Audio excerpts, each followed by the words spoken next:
Well, there we are. Yellow. First live stream of the first day of the year. It's actually Kicking off the new my year, right? first live stream ever. So there's that.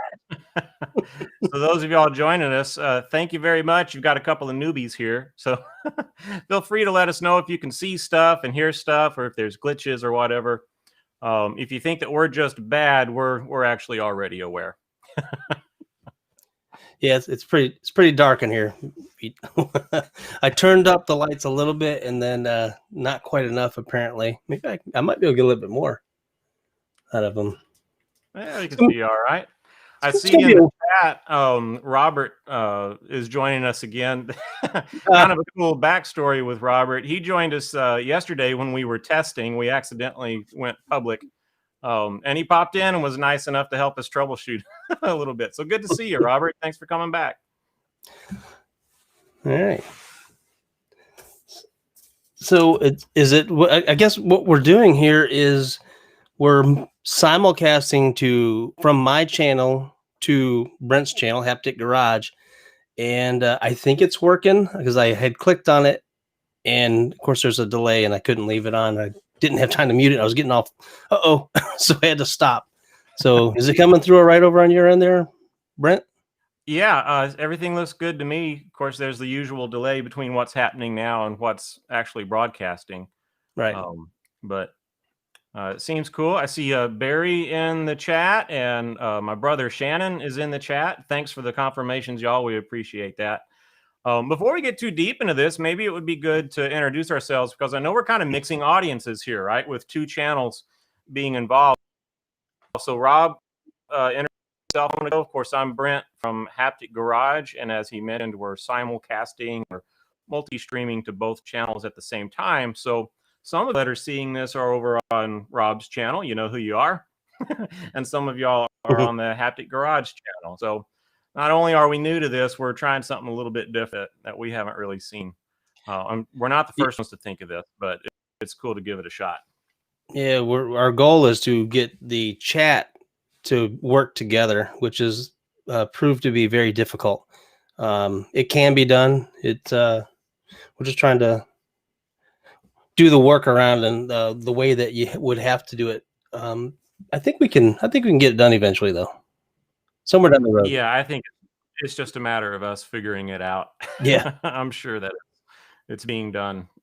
We haven't figured that part out yet, but that's all right because each one of us are watching our chat. So feel free to be very active in the chat on whichever channel that you're watching, and we'll keep you involved and interacting in what's going on in the stream. Yep. I need to bring up my other notes that I had written some down, but we had some up here. I forgot to bring them up. Well, I think we were going to start off with, all right, so why are we doing this? We know now that we are doing it and that we're trying to figure this stuff out.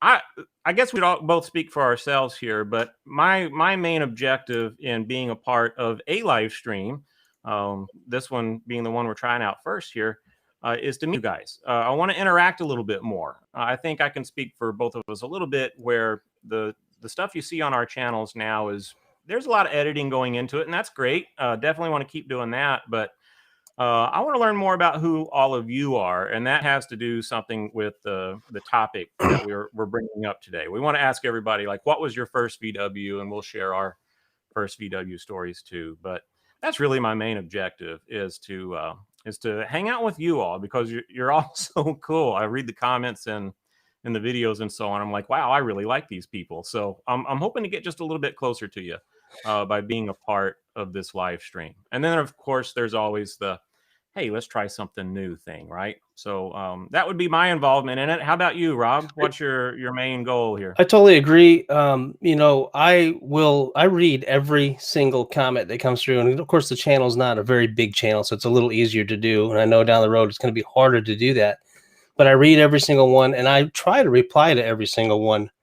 And we don't get a ton of comment traffic on our channel. I'd like it to be more. I like it to be kind of like a group thing where we can all kind of hang out and talk. And that's why I really like the idea of the stream. That way we can all just kind of get in here and chat and talk about car stuff, fab stuff, You bet. Yeah, sounds like a good idea to me. And once again, I appreciate everybody that's showing up. This is cool. We got some interaction going on. I'm looking at the chat now, Rob. I'm not sure if you can see what's going on over on your channel there. But I've got a question from Robert. He's asking if both of us are in Florida. For speaking for myself, yeah, I'm in Central Florida. Yep. I'm Central Florida, but the other side of the state. So That's right. You are kind of on the West Coast, aren't you? oh yeah. Uh, I'm 5 Rob and I miles have. from the water. There you go. Oh, yeah, that is West Coast. Rob and I hang out at car shows and online, as you can see, but we're not like next door neighbors. But we are both in Florida. So yeah, thanks for the question, Robert. Anybody has any other questions, feel free to throw them in. We'd be happy to answer. Trying to get a little bit brighter in here. A couple of guys are saying that it's dark, and it is. Mm-hmm. And being that I can't see little words on the computer, I have to wear glasses, and then I get a glare. And now this mic is blocking the light. This is going to be a work in progress. We'll figure it out, though. A little bit of trimming along the way. Yep. So, Are you waiting on me? no, well, yeah, I was reading. So, Oh, okay. So what we're going to move into here is a bit of a car talk discussion of we got somebody from the UK. Hey, Carmad92, good to see you. What was your first VW? So Rob and I are each going to share our version of that story. Feel free to pop that into the chat, and maybe something else about the situation that you wish to share, like first VW was such and such, and I was 16 when I got it, or had to pull this one from a field, or it was a hand-me-down, like a family heirloom car, or something like that. Those are always cool stories. So easy topic for us to start off with today. Really, I like to flip the script on this one a little bit. I like to say that like people say that every person has a VW story, particularly in Rob and I's age group, when they were much more plentiful a couple decades ago. So everybody's got some kind of a VW story, but I like to say that every VW has a person story. I would hope that that's true. It's a little bit esoteric, but what I mean by that is when you have your VW, you want to be that person, right? You want to be the person story for that VW. You're the one that saved it or kept it running for so many miles or whatever, right? But we're kind of running down that road here of what was the first VW. Anything to add to that, Rob? yeah, I was just reading Matthew Childers. He just popped in. He had a 73 Baja Bug-Eye, which, of course, you're a Baja guy, and Yeah. I'm going to soon be a Bug-Eye, not a Bug-Eye, but a Baja guy. It's not going to have the Bug-Eyes, but that project, I've been talking about it for a year behind the scenes, but that's going to happen. We paid $600 for it, running and driving, 16 years old. That's pretty cool. Very cool. Did you say a 73? 73. 70? Yeah, that would be cool. And I like the Bug-Eyes. Like if I had a Baja kit on the front of a Baja, Dweezil's not going to end up with that. That's the project that I'll talk about a little later. But if I was going to pick a Baja kit to put on the front, the Bug-Eye is my favorite. Just the Bug-Eye, not like the all four that you see sometimes. Those are cool too. But yeah, I think for me, I just like, I'm a fabricator. So in my vision of a Baja, it's a little more modern, a little more class 5 unlimited Baja stuff, where you'd have like your tubing coming up and your lights mounted to all that. So it just kind of, you like that. I like that stock hood look, with kind of some more modern lights, I guess. A lot of people like the old stuff. They're the purists who like the traditional Baja, but I'm going to build something a little more modern. So that's going to be sweet. I look forward to seeing it. You're going to do videos all along the way, right? that's the plan. Little pressure. I tell you what, a 73 Baja is way better than my first car, which was a 1979 Pinto wagon panel. The panel part was cool, but it was still a 79 Ford Pinto. Hey, it's a piece of history. No shame in that. I want to reach out to Tom here. You're welcome, buddy.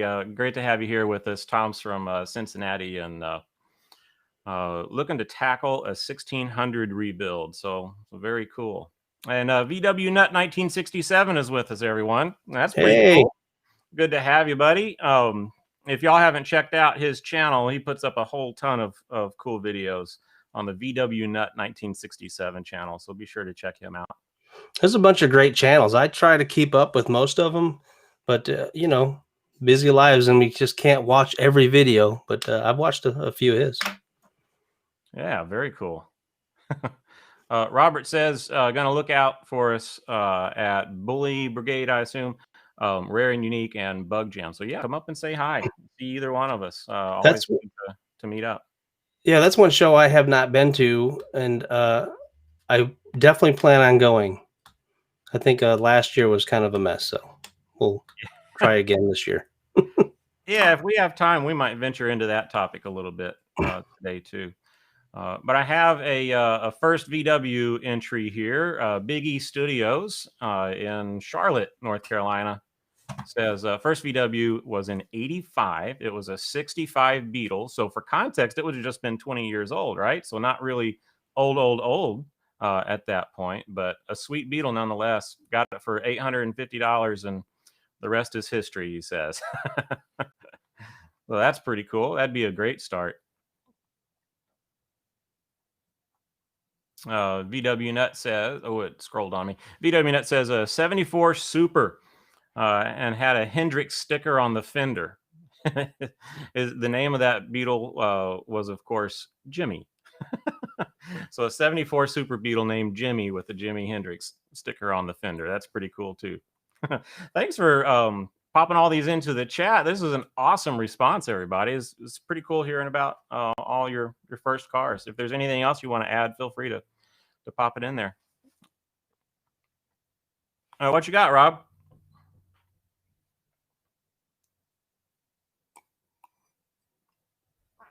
Uh-oh, may have lost Rob. Uh-oh. VW Nut says, happy to be here. It's good to have you.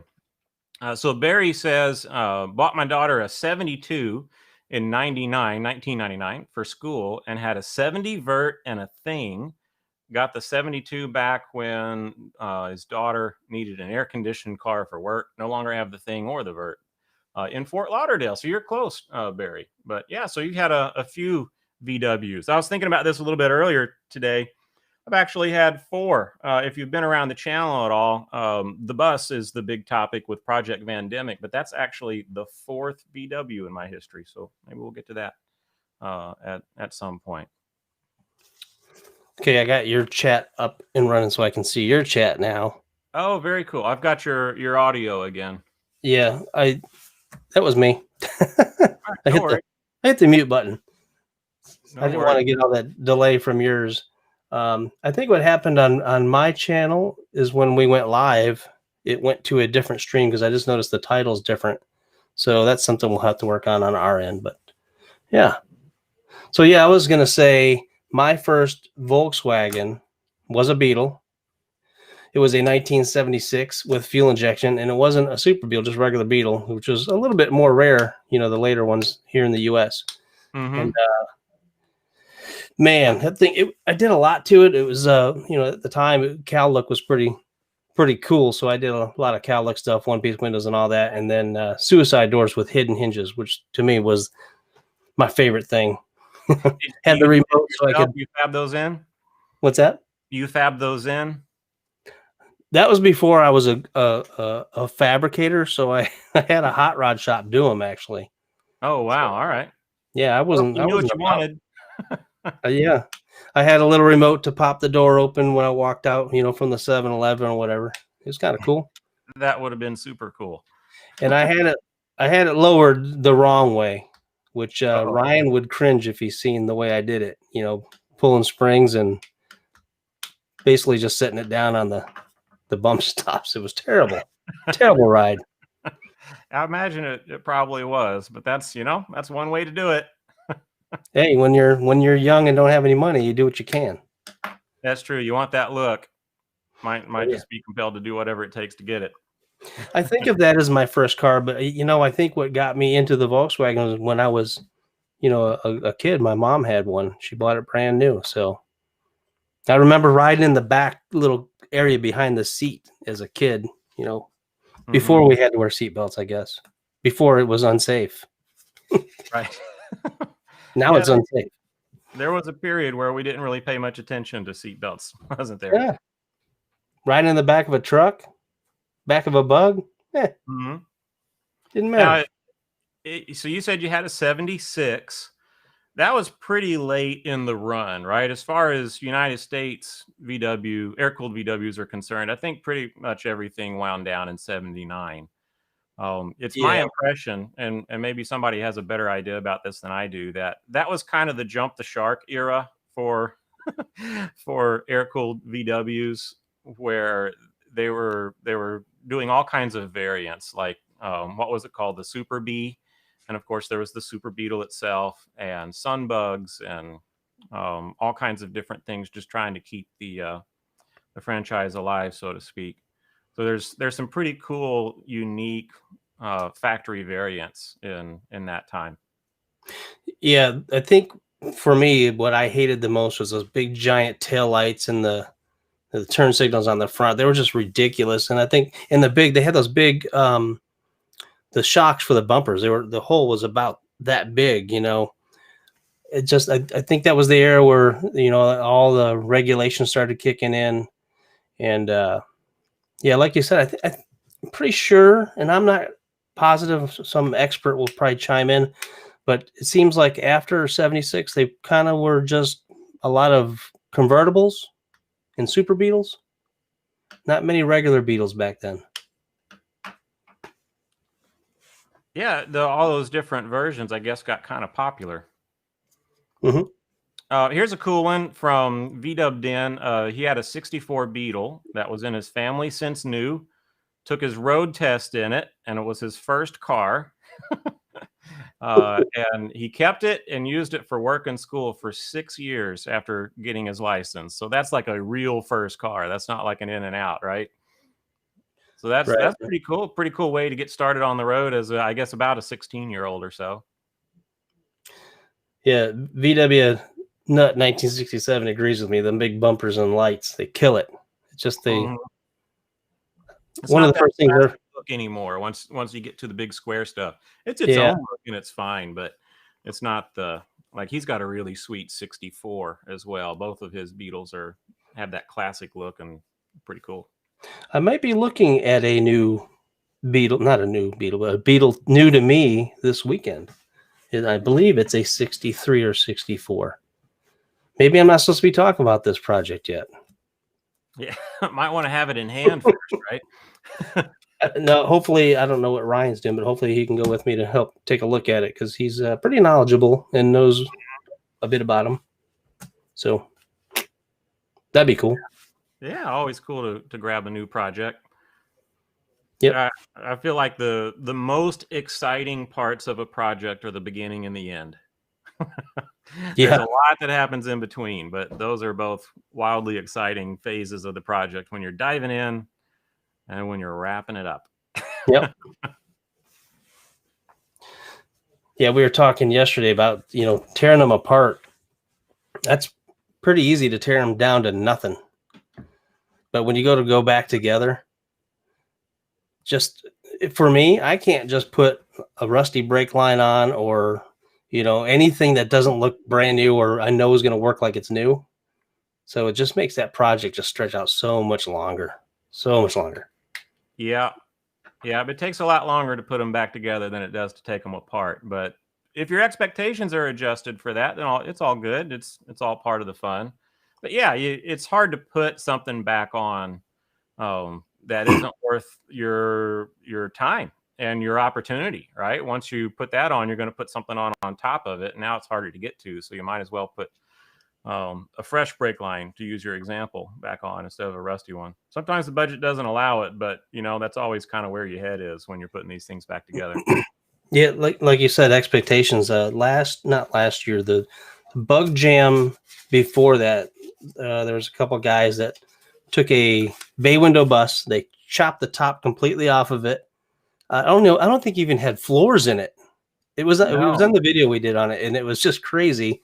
But Yeah. obviously, that one would be easy to put back together once you just track it apart. Yeah, I think they were kind of on their own line of thought. That was pretty radical. There wasn't a whole lot left of that bus, but as far as I know, they drove it in there. I got video of it. It's like a Flintstone mobile, right? Like there was no Yeah, floor in it whatsoever. crazy. I don't know if I would drive it on the road, but they did. You see some pretty crazy stuff at bug shows. Bug Jam being so big, you see a lot of crazy stuff. It's a lot of fun. Thomas says he's thinking about buying his neighbor's two VWs to put together, but they're a little rough. So I guess it's good that you got two of them. So Rob, you may not be the only one starting a new project here pretty soon. Thomas, Yeah, my hands full, but that sounds like fun. I really need to finish some of the other projects I have. I don't know if I'm going to put it on the channel yet, but I'm finishing up a classic early Bronco, and it's going to be pretty nice. And I haven't had much time to film on it, so I might do a quick video on it or something. That would be cool to see. That was taking all my time. It's a big. I mean, it's a very high end build. I mean, top of the line everything. So, it's fun, but it's tedious. Yeah, I guess the higher you aim, the more steps there are to get through it. I don't think I've mentioned that before. I mean, you shared this project with me a couple of times. My grandfather had one of those things, and it's like a family heirloom. My cousin has it now, and he's done amazing work with it. But those old Broncos kind of have a special place. They're pretty cool. Yeah. When I started, I mean, it was just the same thing. You tear it all down. I tore it down to nothing, just the frame. And the frame was like in great shape. And I had to fix a couple little spots on it. So I started with that and just started going, very high end from there. And then, of course, now this has been 5 years. And now getting towards the end, I'm like, well, that's good enough. Just kind of, it's not that I'm cheating on anything, but it's, you gotta finish the project eventually. So it's not mine. Those are tough decisions when you kind of just say, all right, I got to get this done in my lifetime if I'm going to enjoy it. Yeah. Well, for me, I like to do I don't like to really buy parts. I like to build them, so I like to do everything kind of one off, and that takes a lot of time. So I'm at the point now, I'm just kind of buying stuff that they already make and using, and it's good stuff. So I'm using that, and my last goal to have it done was Christmas of last year now. So hopefully maybe I should shoot for Easter or something. We'll see. Yeah, just something doable, and don't beat yourself up too much if you don't hit the mark. We'll get there. So yeah, Matthew Childers over here said he's starting a 69 bug. That's a good one. That's a great year for a bug. Mine is a 68, and if I could change its year, that's what I think I would choose, the 69. Of course, I'm thinking of the IRS in the back. Still a ball joint front end. Well, they were ball joint from there on out, but yeah, that IRS was a big deal. Maybe not quite as tough as the swing axles were, but yeah, that's a great year for a Beetle. Barry said he inherited a 72. Oh, I think he was telling us about that. Yeah, the one that his daughter had. So inherited the 72. Needs a lot of work. Yeah, they do. VW Nut 1967 is putting a thumbs up for the cow look. He says it'll live on with him forever. I think you mentioned the cow look a little bit earlier. Tom is reminiscing back to those great days when you could buy a Beetle for $50. And yeah, those days are gone, but that might segue pretty well into my first Beetle or my first VW story. I paid $300 for mine. It's a 68 Beetle named Dweezil. If you've been around the channel at all, there's the beginning of that project, which we'll be getting back to this year. But I was a dumb college kid when I got it. Mid 40s now. So I've had Dweezil for quite some time. At the time, I just I wanted a car. I wasn't even looking for a VW. That's kind of the crazy thing here is I wanted some kind of a project. I didn't have the budget. I didn't have the time. I didn't have the knowledge or the tools or the place to work on such a thing. But I did it anyway. So I came across this Beetle, drug it out of somebody's backyard, like Tom mentioned, $300 and it was mine. I drove it home about, I don't know, 100 miles or so, broke down on the way, of course. Points.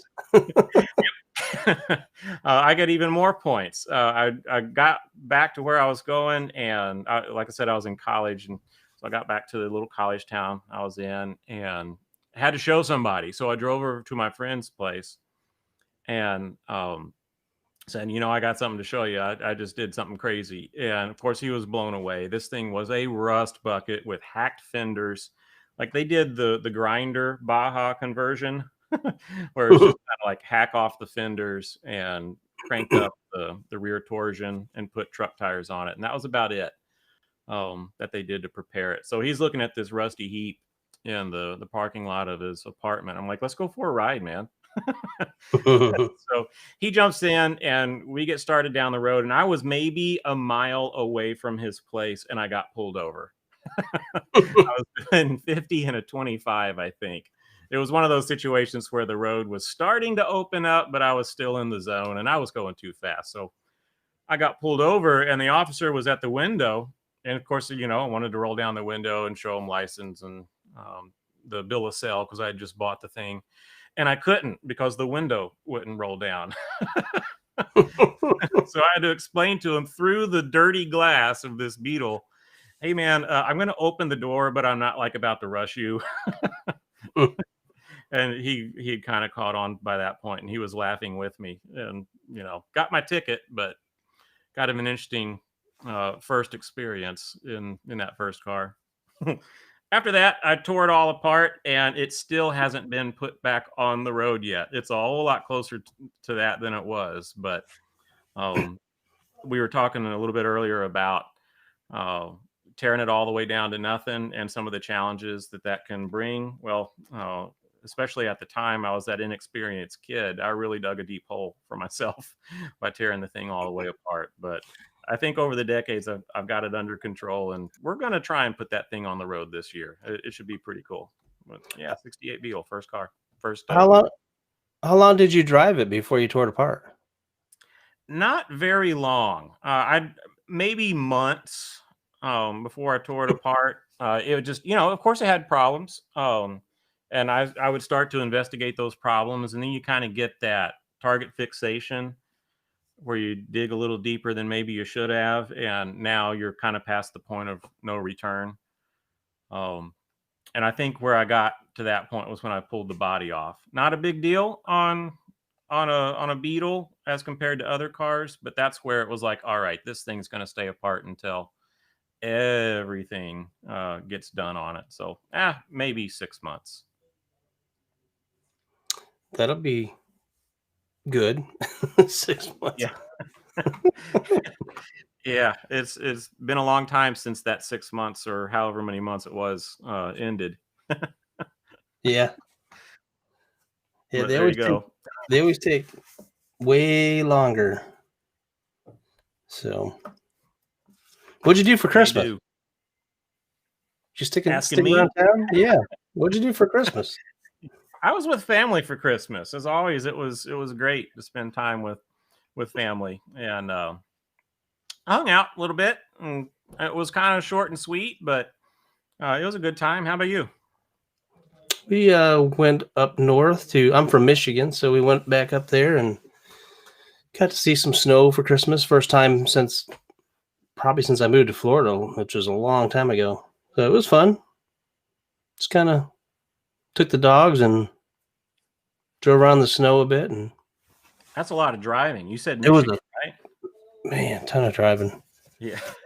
Are you the type that kind of just starts driving and doesn't stop until you get there, or you split it up a couple of days? I can do that if I'm by myself, but when you have dogs and family, no. Yeah. I did on the way back. I stopped by and saw Marcy Junebug. Yeah, very cool. She's working on that the pickle van, which is very cool. But she's got a lot of cool stuff going on there. Yeah, She's like, cool channel. If y'all haven't heard of her, Marcy Junebug, very cool channel. You should check her out for sure. she gave me these little. She makes these little boxes out of old license plates and stuff. That was Uh-huh. kind of. She's So crafty. Like she's really creative, and like not only can she do the heavy welding of chassis parts and stuff, but she's really crafty and artistic. Yeah.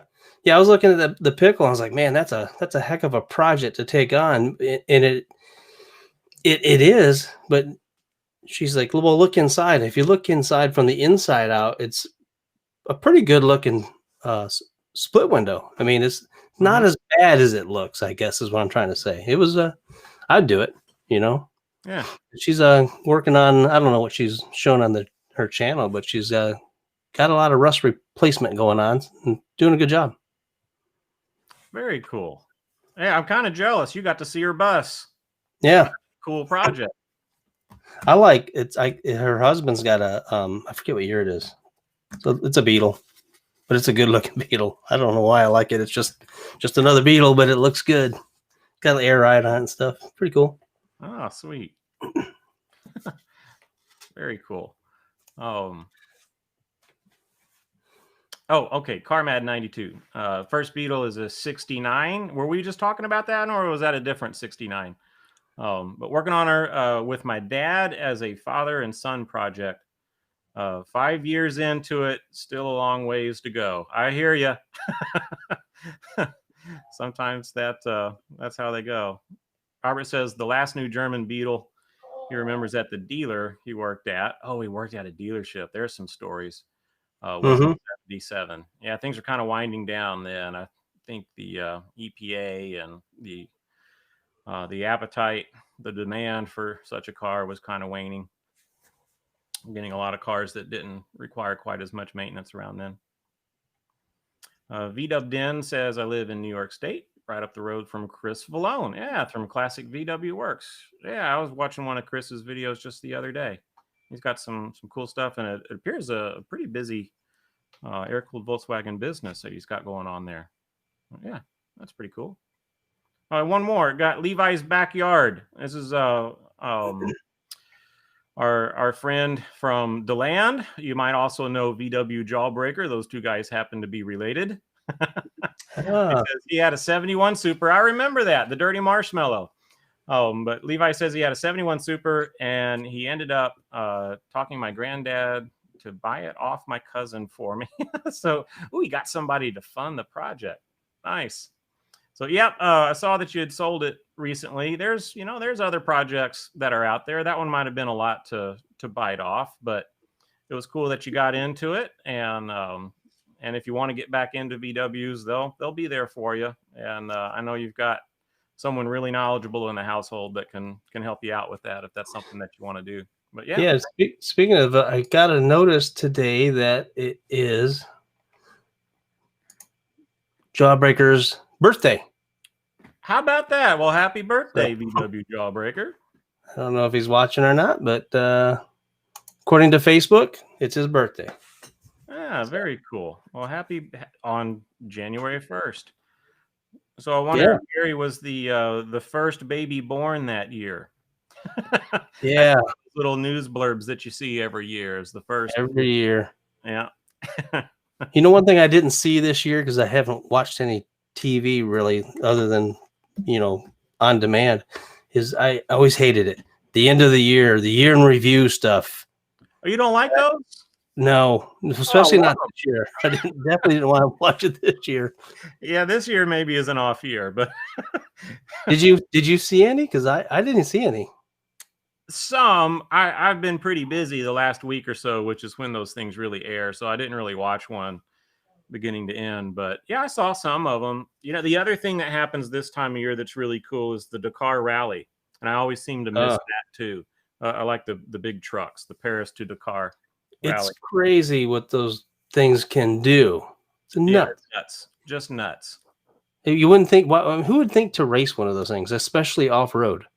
You're talking about the trucks, I assume. I think it started as they were support vehicles, but they had to keep and so they might as well just put numbers on them and race them. And now it's its own class. That makes sense. Yeah, if you're going to be running to keep up anyway. Yeah, a fact check would be good on that one, but that's my impression of how that racing class came to be, and it's my favorite. And a lot of times the coverage, you get this much, right? It's all motorcycles, which are awesome, but you don't get to see much of the truck. So I really savor any of that coverage that they provide.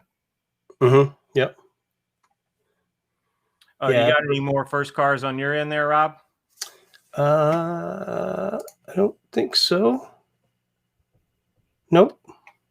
Robert, our unwitting beta tester from yesterday, says his first car was a 70 Beetle he got in 79. That would have been a good time to get a Beetle. I bet it would have been inexpensive and not in terrible shape, just being 9 years old. But yeah, there was I know I shut that up. There was a time when I was into Beetles and Bugs and Volkswagens heavily in the early 90s ish, really. I mean, there was a point that I don't know how many Beetles I had, but between me and my buddy, we had probably 10 or 15 at one time. Oh, wow. You know, they weren't all great, but some of them were decent. And I had 2 bay windows at the same time. So we had obviously I couldn't do that now. I mean, because it cost you a fortune. You could get a Beetle for, $500-600. Right. That was running. Yeah. Well, my story's just another demonstration of that. But yeah, here's the real killer. I remember when nobody wanted buses. Nobody wanted split window buses. And those were the $50 to $100 vehicles. Their appeal and their charm broke back through, or finally broke through, I guess, in the late 90s. I would kind of, dartboard it, I guess. But prior to that, those were the ones that people were yanking engines out of to Baja their Beetle with. Right. And it's certainly not that way now. They're some of the most expensive VWs out there. Yeah, I remember wanting a split window, but the bay windows back then were even, they were of course cheaper still. But here's the weird thing is, I remember like the Vanagon, thinking of a Vanagon back then. I was like, there ain't no way I would have a Vanagon. But now they're expensive and they're cool. Yeah. It's crazy. I know nothing about them, but they seem cool. And I haven't seen an owner of a Vanagon that's like, oh yeah, I've got a Vanagon. No, they love their cars. So there's something there. There's something that's really cool that I haven't been exposed to yet about the Vanagons. The one that over at Ryan's shop that he built with the hydraulic suspension. Oh yeah. The single cab Vanagon. Man, that thing's so nice. Yeah, you were with me at Bug Jam when I got that killer deal on the seat. Oh yeah. Yeah. Yeah. So I've got the 2/3 section for the bus in Project Vandemic. If anybody knows where I can get the 1/3, I'm on the hunt. But yeah, he gave me a killer deal on that. And that single cab was totally sweet, and a cool guy too. Yeah, he's real cool. Maybe somebody will pop in and find you some parts. Yeah, there you go. Let me see. Tom is asking, this could be a whole live stream here. He's asking, where do you prefer to order parts from? Amazon. Yeah. I have ordered parts from Amazon.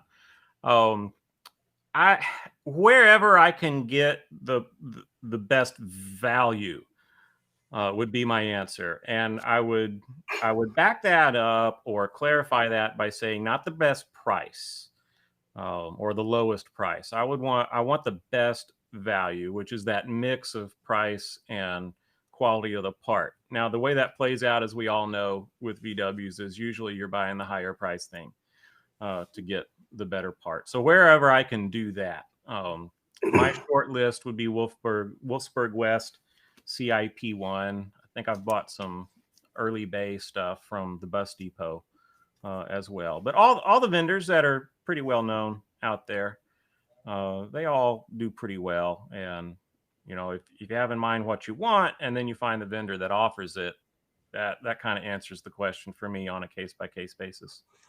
I think if it's sheet metal stuff, you want to spend the money. I know Ryan's working on a project now. It's an oval, and they replaced the whole front, nose under the hood and all that. Mm-hmm. And it came as one piece. Well, they ended up cutting it completely apart just to make it fit. So, I mean, it would have been better to spend the money and not spend 2 or 3 days trying to make the one part fit. Yes, I would agree with that 100%, but only add that be ready to go ahead and cut it apart anyway. Yep.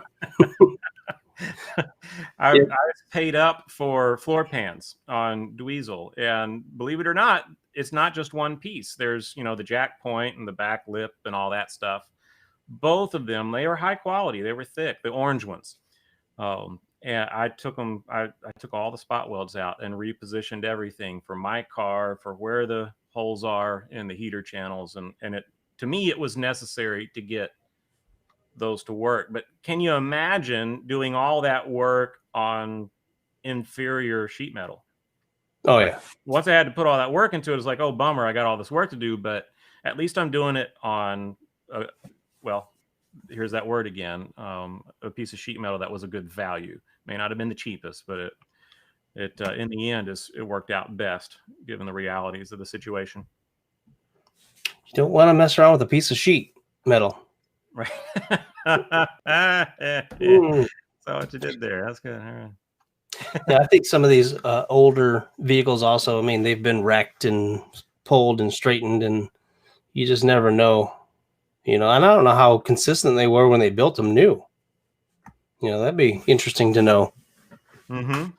But I read a discussion about sheet metal parts that was kind of interesting and eye-opening to me. Is there's a die that stamps this stuff, and if you think about that process, it's got to be pretty violent.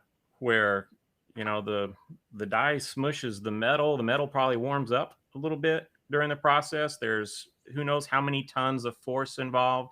Then it opens up and you got this part. Okay, so the part goes down the line and the next flat piece of sheet metal gets put into place and you get that stamp again.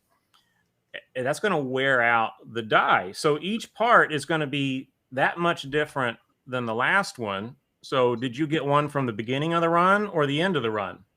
Mm-hmm. So you can almost, and then you're taking these parts and putting them on a vehicle that's gone down the road and twisted as you hit speed bumps and went over curbs and whatever you were doing in the thing. It's actually kind of a stretch to think that even the highest quality sheet metal is going to fit right, just because there's so many variables involved. You wonder, like some companies will say, "Yeah, we use factory tooling." Jeez. I thought I turned the ringer off. Yeah, we use factory tooling. So I wonder if it's like the old tooling that was wore out. Yeah. I've seen, and it may not really register with who they were trying to reach, but I've seen a repop manufacturer. I don't want to guess on who it was, but it may be the green panels. That they were using all new tooling, but somebody making sheet metal said that they were using all new tooling, and that's actually really significant if the tooling is, of course, the right shape to make the panels. Yeah, the tooling's expensive. That's why some of these parts are so expensive.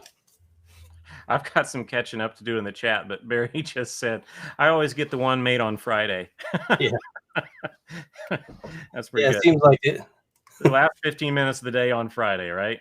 Mm-hmm. I used to work at Ford years ago, and they took like one of the inner fenders in the rear or something off of a car that got wrecked or something. There was a beer can inside of the car. Like when they had put the car together before they welded it together, they had put a beer can inside of it. Oh, wow. That sounds like somebody's last day. Yeah. It's crazy to think that they're drinking beer at one of the big three manufacturers. I've got that vintage Airstream motorhome, and I've been into the walls of it on numerous occasions, and I've found all kinds of things that were all construction debris, like heads of rivets and wood shavings and that kind of thing from just the construction process. So they don't always clean them up before they button them up. No, I think they just dump it all in there as they go. They don't care. Yeah, it's covered up. That'll get it out the door. It's not going to hurt anything, really. Yep. VW Nut 1967. This is me catching up here, but says it's the little stuff that gets him in the repair and restoration process, like the screws, the nuts, and the bolts. Yeah, the right bolt that's the right diameter, the right thread pitch with the right head on it. For that, there's just as many details in that, it seems, as getting the right crankshaft. Now, one of them you're going to measure ad nauseum, and the other one you're not. But yeah, every little fastener that holds these cars together, you can really dive deep with the details involved. Yeah, I have a problem just using regular bolts a lot of times. You want those nice factory bolts with with the flanged head on it and all that. It's just I don't know, it's one of my things. Can't do it. They're different. They're a different grade. It's hard to find a good quality factory style bolt. You can't just go to Home Depot and get them. Yeah, that hardware grade stuff is like grade 2. The absolute worst. Thankfully, we don't have to mess with this much with what we do, but wood screws. Those things are made out of balsa wood. Yeah. That's why they call them wood screws. Yeah. But yeah, they're different. I've got some stainless bolts, and maybe a lot of us don't think about how strong stainless is. We think it's not going to rust, and that's the feature, and that may be why we get it, but it's going to be somewhere on that scale of strength. I think it's somewhere below a grade 5. That's my impression of it anyway. But I got some stainless bolts that the threads galled. I tightened them up once, and then I loosened them. I had put something together, and then sometime later had to take it apart. And when I started loosening them, the threads were just wadding up within the threads of the fastener. And I ended up having to cut several of them off. So these are stainless, right? Fancy, right? And they didn't really make it through one complete use cycle. Yeah, you really have to, whenever you use stainless, no matter what you use it on, just put a little anti-seize on them. Because even if you put them into steel, especially aluminum, but yeah, you'll gall them. I mean, that's what I didn't do, and I think if I had it to do over again, I'd definitely follow that advice. Yeah, and even like if in a pinch, you can use like WD-40. That helps, but definitely something on there because they will gall. I mean, I don't know why they do it, but they do it. Somebody with more smarts than me can tell me, but I have no idea why. I just know how to not do it. Yeah, there you go. That's something that I have grown into. Is I'm a believer in anti-seize now. Oh yeah, I hate it. It's a love-hate relationship because it's going to be on everything you touch after that. Yeah, I'm probably already there. I don't know. Maybe you relate, Rob. I'm the type that I can't do anything unless I get it all over me. So yeah, if I'm out in the shop, I'm filthy. It doesn't matter if anti-seize is involved or not. Yeah, I try to stay clean. I don't know. I'm a wuss, I guess. I wear the rubber gloves and don't like to get dirty, I guess. I don't know. I hear you. Whatever works for you, right? Yeah. The thing I'm really good about, there's some things I'm not good about, but the thing I'm really good about is hearing protection. There's not much I can do with in my shop where I don't want hearing protection involved. Yeah, I don't have mine here. I usually have them sitting right here. I have those little Bluetooth things you wear around your neck. So I'm always listening to something, but it's great hearing protection that you always have with you. Because all day long I'll be listening to whatever. And if you're MIG welding, it's another plus, because if you've ever gotten a little piece of MIG welding slag in your ear, that's scary. That is scary. I've gotten it just about everywhere else, but not in my ear. Yeah. I was like a dummy when I first started welding. I was doing MIG welding. I had Converse high tops on and a pretty big piece went through the shoes, and now it's in the shoe. Went through the sock, now it's in my sock, and you can't get all of that off fast enough. Oh no. Usually, I don't do much MIG welding anymore. It's always TIG, but and I wear shorts and I wear whatever shoes, and I don't know how many pairs of socks I've had with the hole in the top. But usually I'm in the middle and I got a great weld going. I'm not stopping. I'm just holding my breath, trying to deal with the pain to finish that weld. So been there. I probably have. I'm not wearing shoes, but yeah, I got scars on my feet from welding. I learned my lesson. I wear leather boots all the time in the shop. Yeah, I should. I was in the front right corner of the RV. So, this is a big vehicle. And I was doing some structural welding in there. Something had just totally rusted away. So I'm kind of in there like this, and I have just enough room with the MIG gun to tack in that part. And I see smoke, and I feel heat on my stomach, and I was on fire. My shirt was burning, but I was like this. So I'm just trying to put it. I couldn't move. I was kind of trapped in there. I was trying to put out the fire right there, and I eventually got it, but it wasn't graceful. I've caught on fire. I was grinding something once, and the sparks were going right to my jeans. Must have been wintertime because I was wearing jeans, and I started feeling like it was getting warm. I'm like, what's going on? And then I started smelling smoke. I looked down, my whole pants are on fire. Robert says, legs crossed sitting in a car welding, way worse in the crotch. Yeah. So it sounds like both of y'all have some experience in that area. Yeah, well, I wouldn't want to be sitting with my legs crossed and catching on fire. No. Oh, some time ago now, VW Nut 1967 said, please reach over and smash the thumbs up. So thanks for that, VW Nut 1967. We appreciate the support, and the call out there. Carmad 92 in the UK says that his 69 was a swing axle. I can't say that I knew that, but it doesn't surprise me because there was, those were some 67 through 69 especially were really transitional years for the most popular VWs out there. So that's interesting for sure. I was trying to say. I know what you're going to say. I was going to try to say his name, but Zuhates. Yeah, I'm sorry. I Mr. Bilbao. Mr. and Miss Bilbao. Sorry, we're butchering your name. That's an awful thing to get wrong. But you said first VW was a 1303S. Bought it with your first work paycheck. Well, that's pretty cool.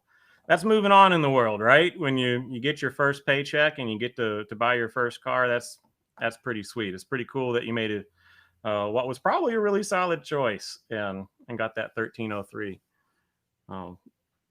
Yeah, very very cool. I think we got it close because he gave us the but he's laughing.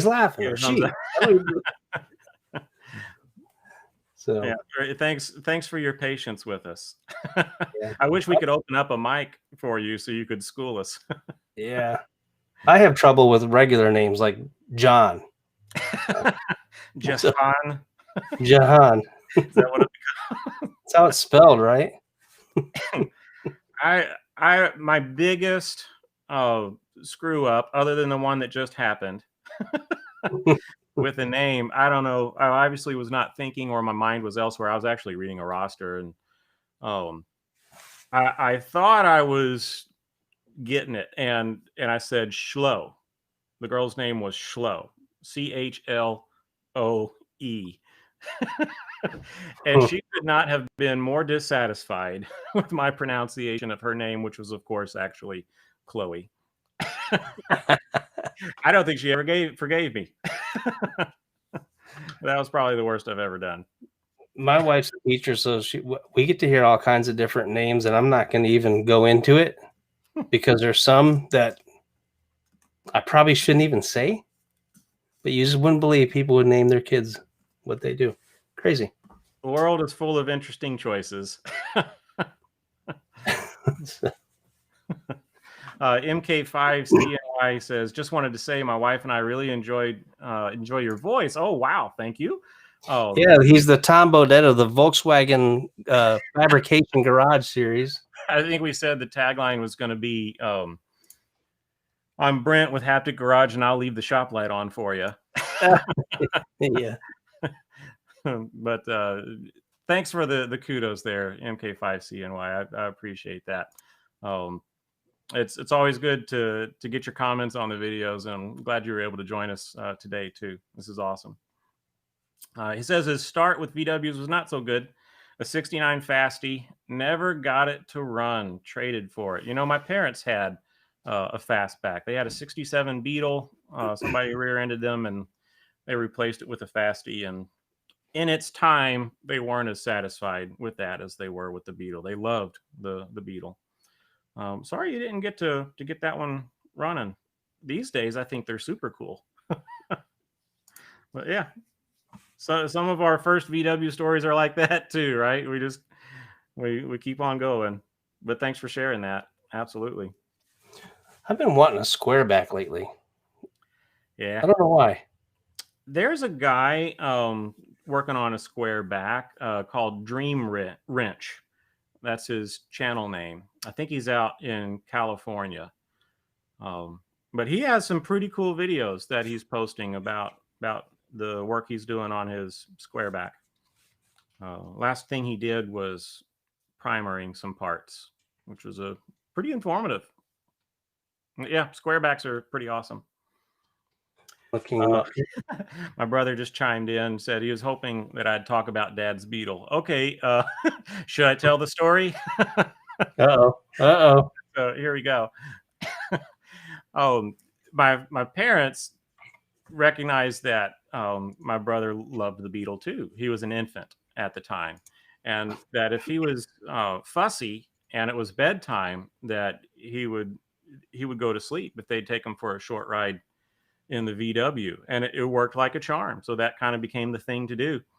And then they realized that the Beetle had an exhaust leak, and that might have been contributing to his slumber. And they quickly discontinued the practice. But yeah, that's a family story involving a VW that gets told every now and then in our circle. Yeah, my bay window had it had the heater still hooked up, but I don't think it was fully, it wasn't solid. So we got a little bit of exhaust coming in through the heater channels into the cab. And I do remember getting a little tired driving that thing. Yep. I bet that would have its effect. The whole fumes thing. Yeah, not good.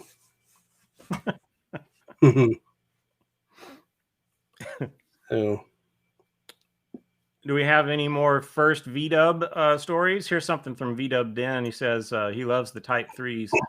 His latest is a 73 square back, 4-speed fuel injected that he traded for. It's in terrific condition, runs and drives great, lots of fun.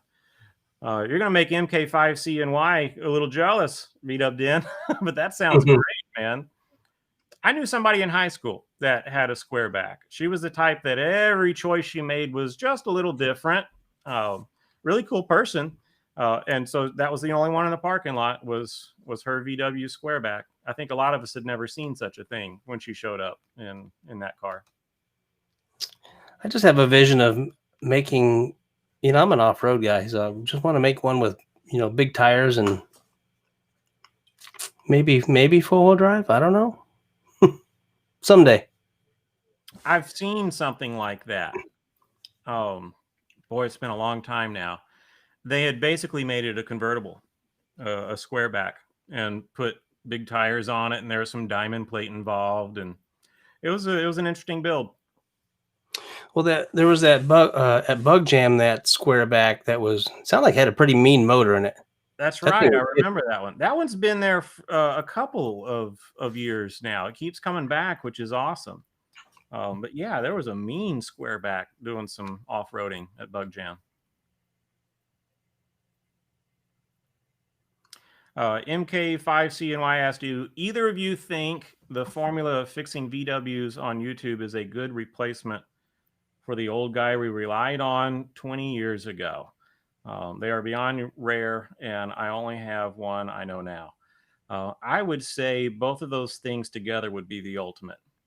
Right? If you Yeah. can find that, old school mechanic that maybe takes early retirement from wrenching on customers' vehicles and starts doing it to produce YouTube content, that would be cool. But what a unique combination of talents that would require.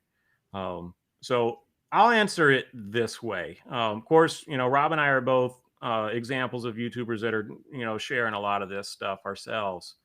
Those are the guys that I look to. Those are the guys that I want the information from, are the ones who have been working on them forever and are willing to share a little bit of their thought process on how they approach stuff. There's a writer, he's passed away, it's been 10 years now, but a guy named Bob Hoover. If you haven't heard of him, if you can dig up any of the stuff that he wrote, that's about as close as I get to the person that you just described. And they're an invaluable resource while we have them. And yeah, any exposure you can get to soak up what you can and pass it on if you can is definitely a good thing. Yeah, I try to every single day learn something new, and I don't care who it is. It could be someone younger than me or whatever. They don't have to be older to be knowledgeable. If you just have an open mind and listen, you can sometimes pick up some really cool stuff that sometimes you think you know it all, but you really don't. Yep. So yeah, I try to follow and listen to anything I can just to soak it all in. Yeah, you hear everyone out and you act on what you understand. Yeah. Sometimes you deal with people who just don't want to hear any of your suggestions, or they want to do it their way and that's it. And then they may do a fine job of what they do, but they're not always right. No one is. Yeah. And I'm okay with that, because I'm that person sometimes. There's some things that I'm totally confident about, but the mark of good information for me is the person who can explain it. And I don't mean works for me, right? Or I've been doing it that way for 20 years. That means they perceive it to have worked for 20 years, but that doesn't mean it did work for 20 years. Yep. So if they can explain the why or something about, like, back up, basically share how they concluded what the information is, that's a pretty good sign that you might have something worth hanging on to there. There's a lot that gets repeated, right? Mm-hmm. But yeah, excellent question. That's one of those deeper philosophical questions, and I could eat that stuff up all day. VW says he started wrenching on the John Muir book in the late 70s, back when that book was probably flying off the shelf. So here's one of our old school experts. Yep. Rob, I'm having a great time, but did you notice that we've been at this for over an hour? Has it been over an hour? Yeah, it's all these people joining us here, being so cool in the chat and sticking with us.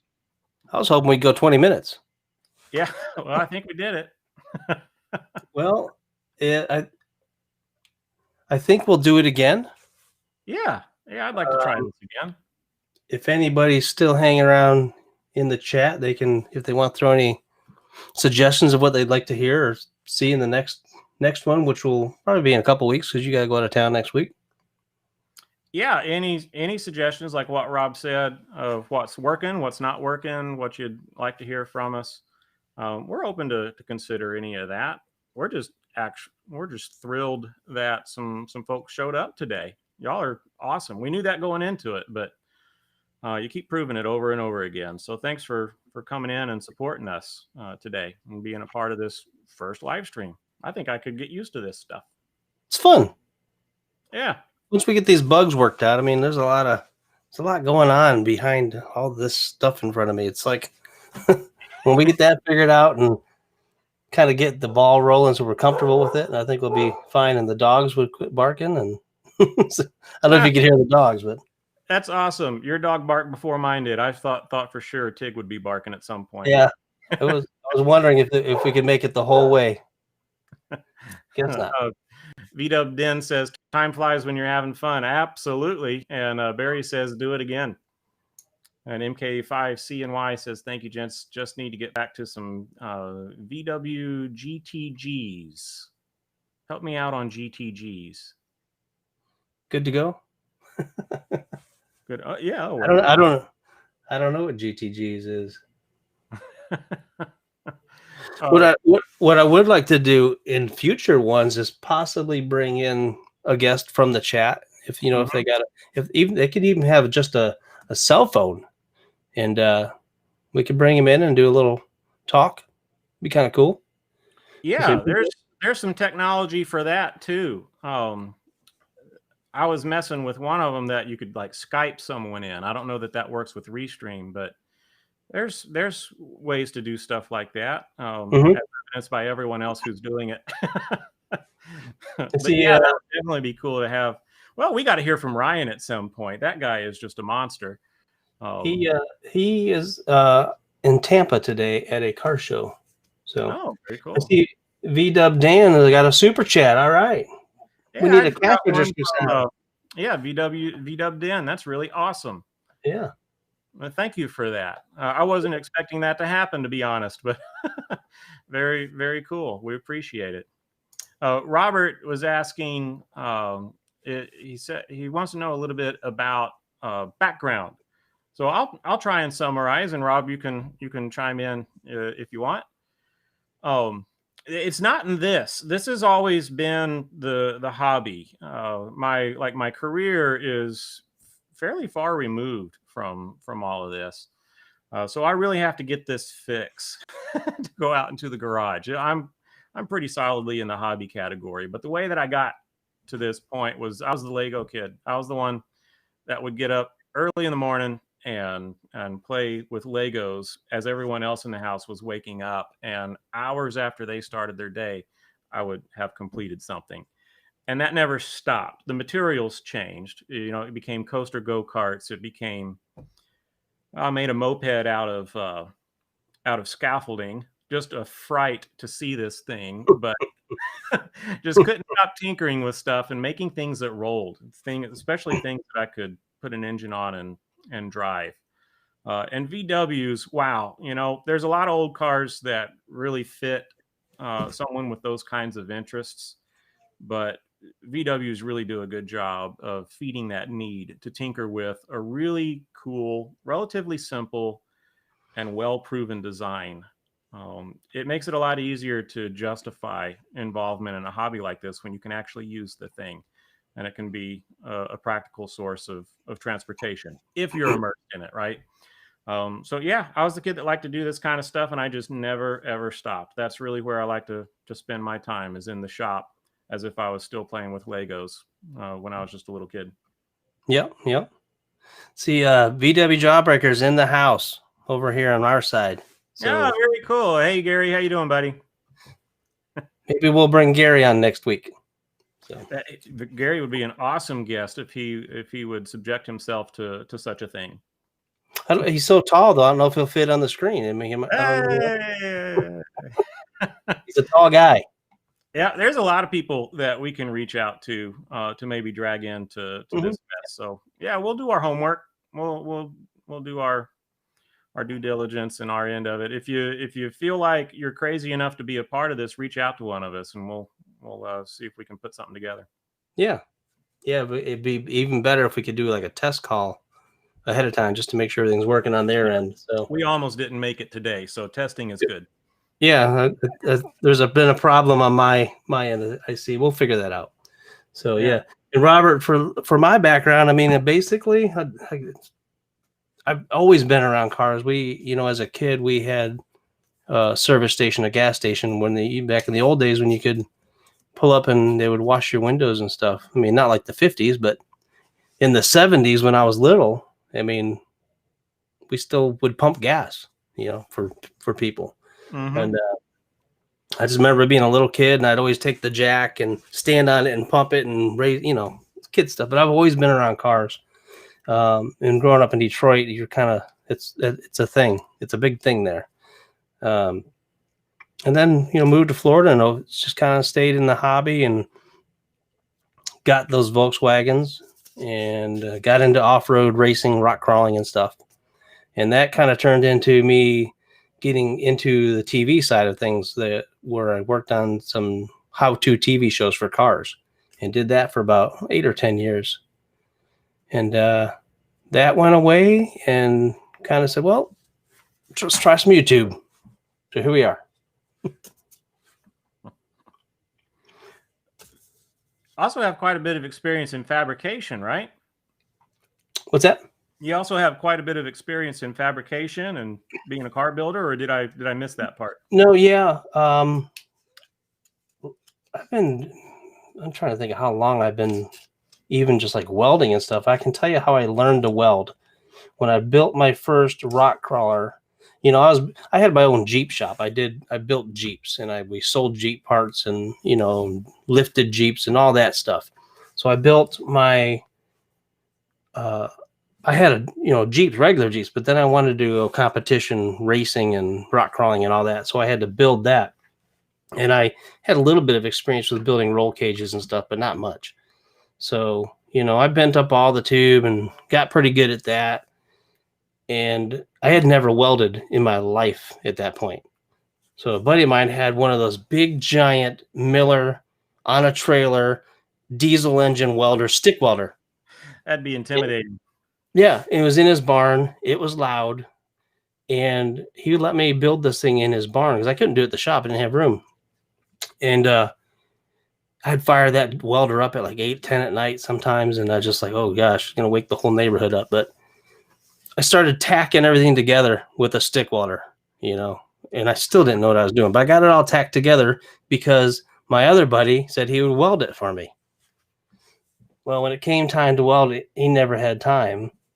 So he let me use his welder, and I basically learned to weld on that roll cage, which was tested several times. I rolled that Jeep probably 5, 6 times. So. That's pretty impressive, really. Not that you rolled it 5 times, but that it survived all of that, especially for a welder. That's pretty cool. That's like natural stuff, right?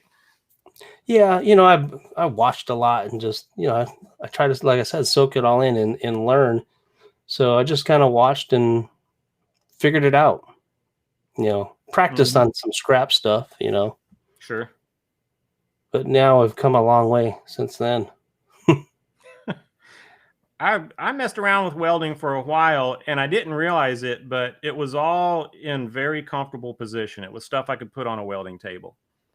And then I wanted to build a car trailer and I went crazy with this thing. And that's when I learned how to weld out of position. So if you got underneath this thing and looked at all the different welds, you'd see where I didn't quite have the hang of it yet.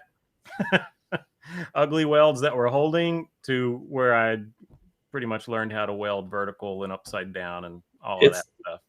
It's hard. Still hard. But, a project puts you there where you have to figure it out, like that roll cage. Did you ever notice that your best welds are the welds that no one will ever see? To this day, I can lay down. I can lay down a weld that. I could lay down a weld that Ryan would be jealous of, and it'll be like underneath of a freaking glove box or something that nobody will ever see. It's like, man. Yeah, I could see that happening. Every time. Yeah, when I was doing some welding on that Bronco, there's a couple pieces that were just kind of like eye candy that are underneath. And it was I did all TIG welding. I wish if I was prepared for that, I'd show a picture. But it had to be perfect, and it was welding basically thin metal to like a thicker metal. But to do something like that, I basically had to say, okay, get me out a couple pieces and test and see how I'm feeling. Because you won't weld one day as good as you do the next day or the other way around. Yeah. So I had to make sure I'm having a good day, feeling good, and then knock out all those welds. It's interesting. Yeah. It's one of those lifelong skills. It's a when I was at Marcy Junebugs, I mean, we were talking a little bit about that. If I couldn't imagine not being able to weld, because it has saved me so much time and money being able to do it myself. I do a Mhm. lot of people bring me stuff all the time to like extract a bolt out, and I do it Yeah, with a welder. And you it's can a do. tough one. I still say this about welding is that more than anything else I do in the shop or any other tool or process or whatever, welding makes me feel like if I can think of it, I can do it. I mean, that's not always true, but it makes me feel that way.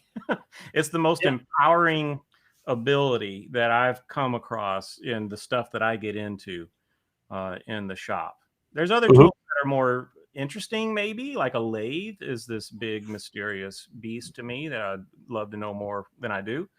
But man, welding's the one that it's so great to get into a huge project or just, oh, I need to tack this and 5 minutes in and out and you're done with your welder, but it just becomes a part of your workflow.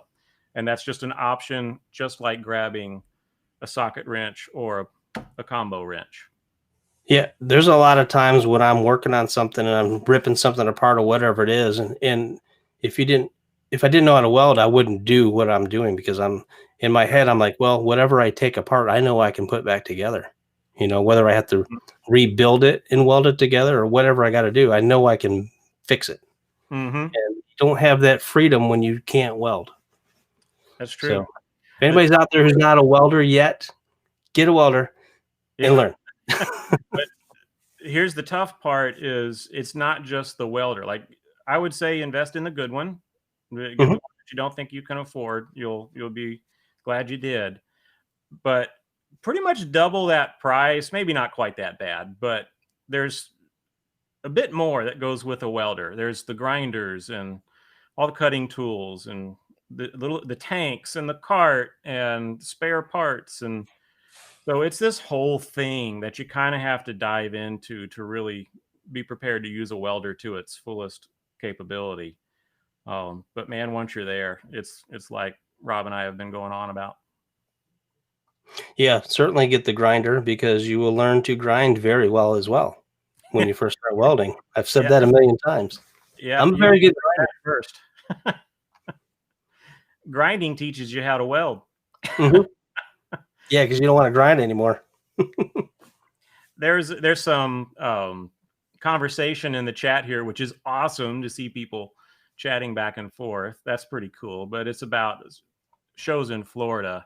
The question in particular is where's the most concentrated VW scene? I would go with I-4 corridor. So that's basically from Tampa to Orlando to Daytona. Our friends up in the Jacksonville, Amelia Island area would probably have something to say about that. Dune Buggy Brothers, they're up in that area. Man, So, and there's some pretty cool stuff going on in Miami. There's probably at least 3 regions we could identify, but the stuff that I'm close to is Central Florida. So that'd be my answer. that Dune Buggy Brothers show, of course, he had to do it. I think it was July, and I went up there, and man, it was hot. But Yeah. such a great location. You're actually right on the beach. It's like a little campground. So if you have an RV, you can come get a hookup, camp Cool. right there. It's great. Yeah. He's supposed to do it a little earlier this year, which would be great. But I'm bringing my RV. A fair warning, I'm about to lose video here. No biggie, I can change the battery, but if I disappear for a second, I'll be back. Well, are we to a point where we should just kind of go away? I'm fine with winding it down. We don't want to overstay our welcome here. So, yeah, if we're going to go ahead and call it for the day, I just want to reiterate how appreciative I am of both of our audiences, everybody showing up today, but what you do all the other times when we're posting videos. It's really cool Hmm. uh, to hang out with y'all, even if it's digitally through YouTube and stuff. We love the support. It's pretty cool, and it's cool to hang out with you too. Yeah, that's gonna be the best part is getting to know all these people in the chat and making that community. Mm-hmm. That's what I'm looking forward to. So I didn't know VW Den till today. I Yeah, there mean, you go. I didn't really. Now that name will stick in my head. Yeah, I can see his. I think I see his square back in the avatar there. Yeah, I just was looking at that. That's what. Yeah, cool. Cool. All So yeah, right. let's wind it down, and we'll be back in a couple weeks. Hopefully, we can get this tech stuff down, and we'll bring in some guests as well. We know we're going to bring in some other YouTubers, and probably some regular TV guys who you should know. And Exciting stuff. yeah, and we're gonna get rent a battery charger that'll keep up. Yeah, I've got one. Uh-oh. I lost my video. Should still have audio, but yeah, I've got the little DC adapter thing, but it doesn't work with my camera. Okay, well, yeah, that's on me. I'll have to figure that out. That's a good length of a show then, and we will see you in we'll see you in a couple weeks. All right, thanks everybody. We'll see you soon. Thank you.